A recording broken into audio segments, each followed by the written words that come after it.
Tingin mo kailangan ng mga nanay ng paggatas ng kanilang mga gatas sa kanilang suso o kailangan bumili ng gatas na lang?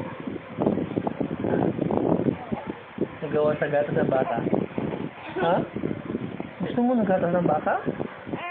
Kaya yung gatas ng ina? Ayaw? Mas gusto mo sa bata? Oo, bakit mas gusto mo sa bata? Ha? Kasi? Ano yung sakit mo na? Ha? Ba't mas gusto mo sa bata? Di ba nanonood yung bata? Bakit? Pag magkakaroon ka ng busot?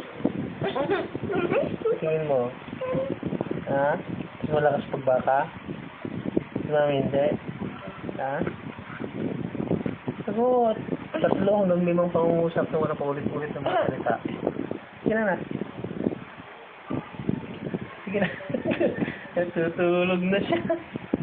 Matutulog na ang baby, oh. Ano? Kasi na yung pangungusap mo, anak, oh. Oops. Oops. Bata nga. Oops. Ano? Ano? Hello? Anong sagot? Anong sagot? Oh.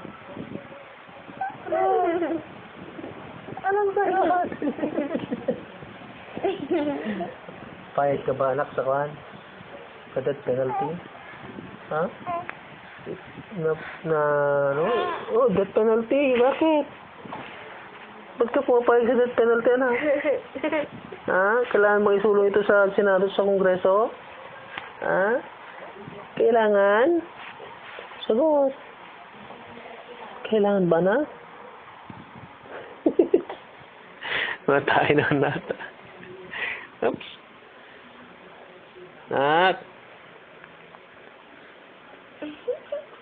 Pag tumaas ba ang presyo ng gasolina, tataas din ang presyo ng bigas? Tataas din? Ha?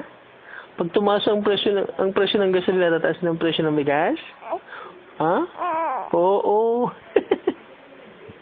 Oh, ngayon, anong dapat gawin ng bansa? Isulong ang pagbaba ng enerhiya.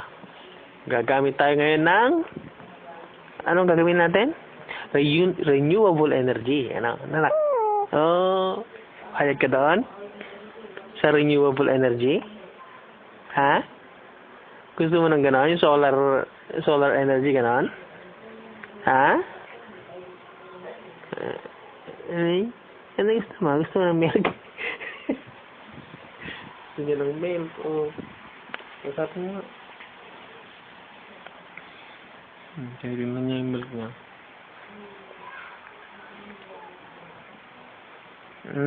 Kinarambutan na dyan ko nun eh. Ito, isulong natin ang pagbabago sa bansa. Sa pamamagitan na pagbabago ng politika.